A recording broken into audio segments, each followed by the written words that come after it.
a life lesson that my teenager taught me that we can all benefit from, and what he doesn't know that I do. So, our teenager just went to college, and he is of the age where attention spans are, as I'm sure you're aware if you've had teenagers, attention spans are short. So the opportunity to have a conversation and discuss health habits, life habits, routines, things of that nature isn't always received great. So what he taught me was that it's more important when you think about this makes a little bit of sense, particularly when you understand the science behind it. But when given the choice between hearing what someone says and what someone says versus what they do and what they demonstrate, which one do you default to? And the truth of the matter is, it's not his fault, it's not kids' fault, or any of us really.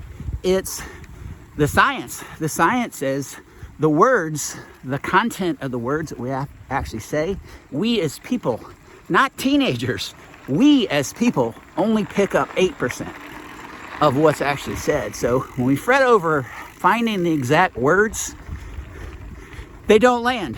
We only process 8%, which is kind of embarrassing when you start to think about it. But the point of the matter is, we're visual. We're very visual, and our default mode is what we see.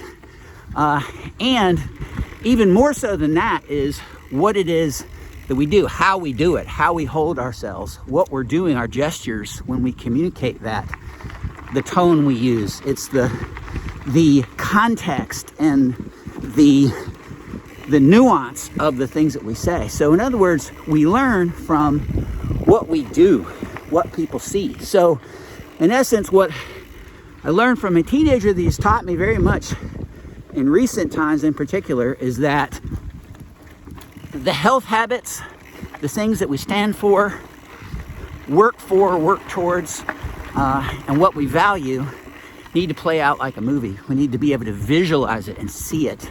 You need to demonstrate it. Don't talk about it, be about it. So if you value sleep, show it by getting to sleep early. If you value exercise, show it by making it a priority and exercising. You value eating well, you value kindness, whatever it is, demonstrate it first so that others can see it. And then, more importantly, sometimes, many times, it's not that others see it, it's that you see it. And so the things that you do, the things that you say, the way that you act, those are all votes for the person you want to be, what you want to stand for, and what you represent.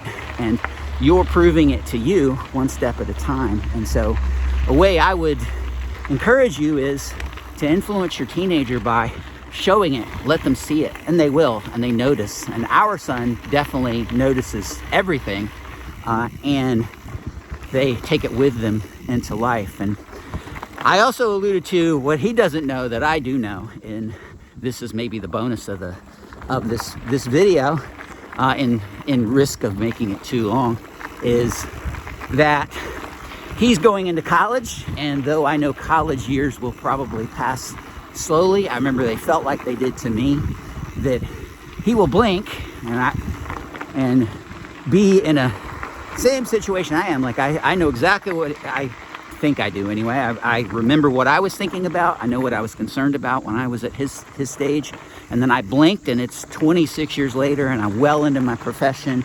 And what I know is that those years and that time will go way quicker than you would ever imagine. And so it's the basics at a basic level, and the things that you do and doing things that matter to you.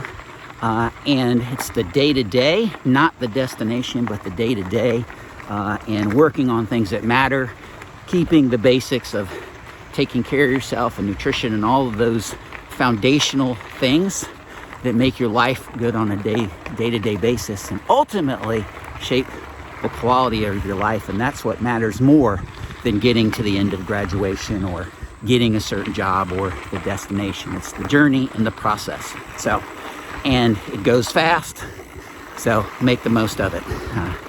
Anyway, thanks for listening, everybody. Hope you guys are out enjoying this beautiful day, and keep on thriving. Bye, guys.